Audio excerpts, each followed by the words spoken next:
మన గౌరవ మేయర్ గారికి, కమిషనర్ గారికి, ఎమ్మెల్సీ గారికి, డిప్యూటీ మేయర్లకు, తోటి కార్పొరేటర్లకు, కోఆప్షన్ మెంబర్లకు, అధికారులకు, సిబ్బందికి, అన్ని డిపార్ట్మెంట్ వారికి, డీసీ గారికి, ఏసీ గారికి, హెల్త్ ఆఫీసర్ గారికి, ఎస్సీ గారికి, ఎంఈలకు, డిఈలకు అందరికీ పేరు పేరున, రెవెన్యూ నుంచి ఆర్ఓలు, ప్లానింగ్ నుంచి ప్లానింగ్ అధికారులు, ఏసీపీలు, డీసీపీలు అందరూ ఎప్పుడు ఏ సమస్య వచ్చినా చెప్పిన వెంటనే, మామూలుగా గతంలో కమిషనర్ గారికి ఫోన్ చేసేవాళ్ళం, ఎందుకో మేడంకి ఫోన్ చేయాలంటే మాకు కొంత భయం వేస్తుంది, అధికారులకు చెప్పి వెంటనే సమస్యను పరిష్కరించుకుంటున్నాం. అధికారులందరూ ఈ 5 సంవత్సరాలు సహకరించినందుకు వాళ్ళకి పేరు పేరున ధన్యవాదాలు తెలియజేసుకుంటూ, ఈరోజు అందరూ మాట్లాడుతూ కుటుంబ నేపథ్యం, రాజకీయ నేపథ్యం గురించి మాట్లాడారు. అందరూ ఆకలితో ఉన్నారు. ఇక నా రాజకీయ నేపథ్యం, కుటుంబ నేపథ్యం చెప్తే చాలా ఆలస్యం అవుతుందేమో, అయినా 2 మాటలు చెప్పాలి. మా ఫాదర్ తిరుపతిలో మన మహి వాళ్ళ అవ్వ దగ్గర, మన కార్పొరేటర్ ఉంది కదా శాలిని వాళ్ళ భర్త మహి వాళ్ళ అవ్వ దగ్గర 2-3 ఫియట్ కార్లు ఉండేవి తిరుపతిలో. దాంట్లో టాక్సీ డ్రైవర్గా పనిచేస్తా ఉన్నాడు. నన్ను ఇంటర్మీడియట్ వరకు బైపీసీ చదివాను నేను మేడం. ఇంటర్మీడియట్ వరకు చదువుకున్నాను. చదువు డుమా కొట్టి మళ్ళా నేను టాక్సీ స్టాండ్కి పోయాను. టాక్సీ తిరుమల తోలుకుంటూ టాక్సీ యూనియన్ ప్రెసిడెంట్గా ఎదిగాను. ఆ యూనియన్ కార్యకలాపాల నుంచి రాజకీయంగా రెడ్డివారి రాజశేఖర రెడ్డి, మబ్బురామరెడ్డి దగ్గరికి 1985లో అరంగేట్రం చేసి పాంప్లెట్లు పంచడం మొదలుపెట్టి 89 ఎన్నికల వరకు కూడా మబ్బురామరెడ్డి గెలుపు కృషి చేసి 95లో కరుణాకర్ రెడ్డి గారి పంచడం చేశారు మేడం. అప్పుడు నా పరిస్థితి ఏమంటే చెప్పకూడదు, చిల్లర గలాటాలు చేసి సోడా పాటలు వేసే పరిస్థితి. కరుణాకర్ రెడ్డి దగ్గర నేను నేర్చుకునింది, ఆ స్థాయి నుండి శిలాఫలకాలు రిబ్బన్లు కట్ చేసే స్థాయికి వచ్చాను మేడం నేను. కానీ మేడం అందరూ మాట్లాడుతూ ఏదో ద్రోహం చేసినాము, మేమేదో చేసినాం. మేము చాలా కష్టపడాం. బహుశా ఇక్కడ ఉన్నవాళ్ళు చాలా తెలియదేమో. సరే, అవసరం లేదు, అనవసరం నాకు. మేము కూడా చాలా కష్టపడినాము. ఆయనకి ఎక్కడ ఈ ఏబిఎన్ ఆంధ్రజ్యోతి చిక్కకుండా, ఆయన పేరు పేపర్కి రాకుండా మెయింటైన్ చేసిన వాళ్ళు మేడం. అట్లా ఏదో మాట్లాడతారు, దాని గురించి కాదు. నేనైతే ఆయన గౌరవాన్ని కాపాడుతూ వచ్చా. ఆ 2 రోజులు కాంగ్రెస్ పార్టీలో 20 సంవత్సరాలు ఉండే, వైఎస్ఆర్సీపీ పార్టీ నేను చూసా 16వ సంవత్సరం అని. 15వ సంవత్సరం వరకు అక్కడే ఉన్నా నేను. గత ఎన్నికల్లో నేను పనిచేశా. 15 సంవత్సరాల అరంగేట్రం నుంచి, ఆవిర్భావం నుంచి దొడ్డాపురం వీధిలో కాంగ్రెస్ జెండాలు ఎత్తి కాల్చినప్పటి నుంచి ఉన్నాను మేడం. జైలుకు పోయాము, సేవ చేశాము, అన్నీ చేశాము. కరుణాకర్ రెడ్డి గారు 98లో టౌన్ బ్యాంక్ డైరెక్టర్గా నాకు అవకాశం ఇస్తే ఆయన నన్ను గెలిపించాడు. 2002లో నా వార్డు మహిళా రిజర్వేషన్ అయితే నాకు వద్దన్నా ఈ టికెట్, మా అమ్మకు వయసు లేదు, తిరగలేదంటే ఆయన ఖచ్చితంగా నిలబడాల్సిందే అన్నాడు. నేను వేరే వాళ్ళని తీసుకుపోయాను. 50,000 ఇస్తామన్నారు వాళ్ళు. టికెట్ ఆ రోజులు 50,000 నాకు చాలా ఎక్కువ మేడం. 50,000 ఇస్తానన్నా, నా టికెట్ వాళ్ళకి ఇచ్చేయినా, నా వల్ల కాదు, మా అమ్మ నిలబడి, నా రిజర్వేషన్ కాబట్టి ఆయన నిలబడి ఉంటా. మా అమ్మకి రిజర్వేషన్ వచ్చి నేను నిలబడినా 50,000 తీసుకుంటానంటే ఆయన ఒప్పుకోలేకపోతాను. సరే, ఆ కృతజ్ఞతలు చాలా కష్టపడినాను మేడం. ఆయనతో చాలా ఎలక్షన్లు చేశాను నేను. దాదాపు 15 ఎలక్షన్లు ఉంటాయి, చెప్పలేదు. మీకు తెలిసి ఉంటుంది. మీరు వచ్చినాకనే 45 ఎలక్షన్లు ఉంటాయి. ఎమ్మెల్సీ అని, కార్పొరేషన్ అని, టౌన్ బ్యాంక్ అని, అంతకుముందు బై ఎలక్షన్ అని, ఎంపీ చచ్చిపోతే ఎలక్షన్ అని, ఆయనే మున్సిపల్ చైర్మన్గా నిలబడి 2004లో వెంకటరమణ పడితే ఆయన బాధ్యతలు తీసుకొని ఇట్లా చాలా ఎలక్షన్లు చాలా కష్టపడినాం.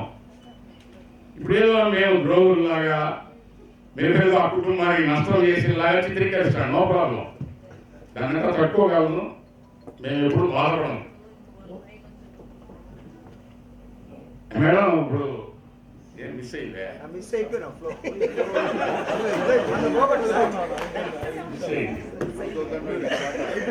అది మేడం, నేను ఎక్కడున్నా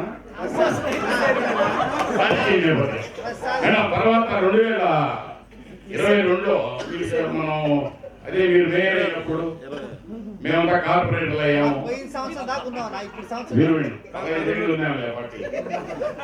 మేము చేసినాం సేవలు, చాలా చేసినాం. అవన్నీ ఉంది 2022లో అయినాం కదా మేడం. అదే ఇప్పుడు మనం చెప్పాడు కదా ఇమాం, కరోనా కానీ వరదలు కానీ ఎక్కడ ఎవరికి 50 మంది కార్పొరేటర్లు మేడం ఎవరికి ఎక్కడ తగ్గకుండా పనిచేసి నా వయసు 60 మేడం. సోషల్ మీడియా కానీ వరదలు వస్తే శవం వెళ్ళిపోతే 3 కిలోమీటర్లు వెళ్ళిపోతే వారం రోజులు ఇంటికి ఎత్తుకొచ్చాను మేడం.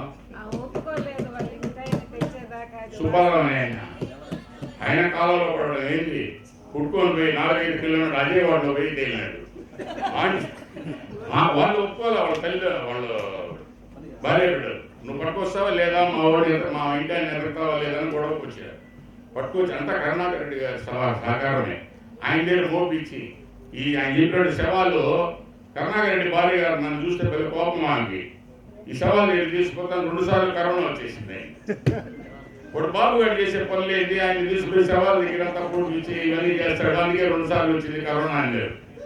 ఇట్లా చాలా బాధలు పడినాను మేడం. ఇప్పుడైతే కొన్ని పరిస్థితులు ఈక్వేషన్ వల్ల ఈ కౌన్సిల్లో డిప్యూటీ మేయర్ రావాల్సిన క్యాస్ట్ ఈక్వేషన్ వల్ల తొలి తీయలేదు మేడం. సరే ఓకే, రెండోసారి ఎందుకు తీయలేదో నాకు అర్థం కాల. అదే ఈక్వేషన్ ఇసిగి వేసారి వచ్చేసినాను మేడం.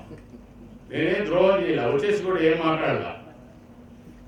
పార్టీకి రేడియో స్టేషన్లు ఉన్నాయి, అన్ని పార్టీలకి రేడియో స్టేషన్లు ఉన్నాయి. ఏ రేడియో స్టేషన్లో నేను అటెండ్ అవ్వను, ఏ రేడియో స్టేషన్లో నేను కొత్తగా పోను, నా పని నేను చేసుకుంటూ ముందుకు సాగుతా ఉండా. నేను మళ్ళీ ఆ నూతన భవనంలో కార్పొరేటర్గా వెళ్తాను మేడం. నేను ముస్లిం సమాజానికి సంబంధించిన వాడిని, కానీ నా వెంట ఉండేదంతా దళిత సోదరులు. మా ఏరియాలో దళిత సోదరులు నాకు 2 కళ్ళు. యాక్చువల్గా పూర్వంలో భిన్న ధృవాలు చాలా మందికి తెలియదు. ఆ భిన్న ధృవాలని ఒక చోట కూర్చోబెట్టే శక్తి నాకు ఇచ్చాడు భగవంతుడు.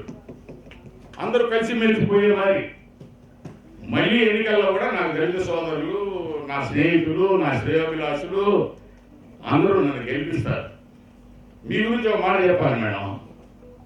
ఈ 5 ఏళ్ల కాలంలో ఎప్పుడన్నా మీ గురించి పేపర్లు వస్తుందేమో చూస్తారు. అదే మీరు ఆ నరేంద్ర గారిని మేనేజ్ చేసినట్టుంది. మా గురించి అంతా వేసినాడు, మా ఫోటోలు పెట్టేసాడు. మీరు ఎందుకు చెక్కలేదో అర్థం కాదా. అంటే మీరు వివాద రైతులు, నిజాయితీ పరులు కాబట్టి మీ గురించి సరే మేడం పేపర్లో రాలేదు, అంత పెద్ద తప్పు చేయలేదు. ఈ రేడియో స్టేషన్ అన్నా ఏదో ఒకటి పూర్తి చదవాలి కదా. వాళ్ళకు కూడా మేము చూస్తే గౌరవం. పార్టీకి స్టేషన్ ఉంది కదా మేడం. పార్టీకి తెల్లంతా మైకి పెట్టేసి బోర్డు వెనకాల తెలుగుదేశానికి ఉంది, అన్ని పార్టీలు ఉన్నాయి కదా. మీ గురించి ఎవరు మాట్లాడారంటే మీరు కరుణాకర్ రెడ్డి గారి డాక్టరు, మునిశేఖర్ గారి పార్ట్నరు, మాకు మేయరు, మాకు ఇన్స్పెక్టరు, డిక్టేటరు, అదే కదా మేడం. ఏమైనా తప్పు మాట్లాడితే క్షమించండి. అదేవిధంగా కమిషనర్ మేడం గారు ఏ సమస్య తీసుకోపోయినా సానుకూలంగా స్పందించి అప్పటికప్పుడు అధికారులకి చేసి నా వార్డులో అభివృద్ధి పనులు మేడం. ఫుట్ఓవర్ బ్రిడ్జ్ కానీ, శంకరంబాడి సర్కిల్ సిగ్నల్ లైట్స్తో కూడినవి కానీ, యూడీజీ పనులు కానీ, సీసీ రోడ్లు కానీ, ప్రతి ఒక్కటి ఏ సమస్య ఉన్నాయి నా వాడే కాదు మేడం, పక్క వార్డు పనులు కూడా చూస్తాను నేను. కాకపోతే వాళ్ళు చెప్పుకోలేరు, చెప్పరు. కానీ నాకు తృప్తినిస్తాయి పనులు. నేనేదో వాళ్ళు పొగడత కోసం వాళ్ళు తిరిగి నాకు చెప్పాలని. బాబు జగజీవనరావు మీకు తెలుసు కదా మేడం, మీరే మేయర్గా ఉన్నప్పుడు మీరు రోడ్లు వేసేటప్పుడు అదే సీట్లో ఫీల్ అయినారు. ఏమని, మనం చేయగలమా లేదా, వీటిని ఆమోదిస్తామో, ఈ రోడ్లన్నింటికి మన దగ్గర బడ్జెట్ ఉందా లేదా అని మీరు బాగా బాధపడ్డారు. నేను ఆ రోజు మీటింగ్లో చెప్పా, మేడం జరుగుతాయి అవి చేస్తే మనం పోయేటప్పుడు ఇవన్నీ మనం కార్పొరేటర్గా ఉన్నప్పుడు మనం మేయర్గా ఉన్నప్పుడు మన బిడ్డలకి మన వాళ్ళకి చూపించే అవకాశం ఉంటుంది మేడం అన్నాం. నిజంగా ఈ 5 ఏళ్లలో తిరుపతి చాలా అభివృద్ధి చెందింది. మన గర్వకారణం మనం ప్రతి ఒక్క కార్పొరేటరు కోఆప్షన్ మెంబరు కావరెత్తుకుని తిరిగే మరి అభివృద్ధి జరిగింది. సర్వీస్లో ముందున్నాం. ఈ రాష్ట్రంలోనే ఆదర్శంగా ఉంది మన మున్సిపాలిటీ.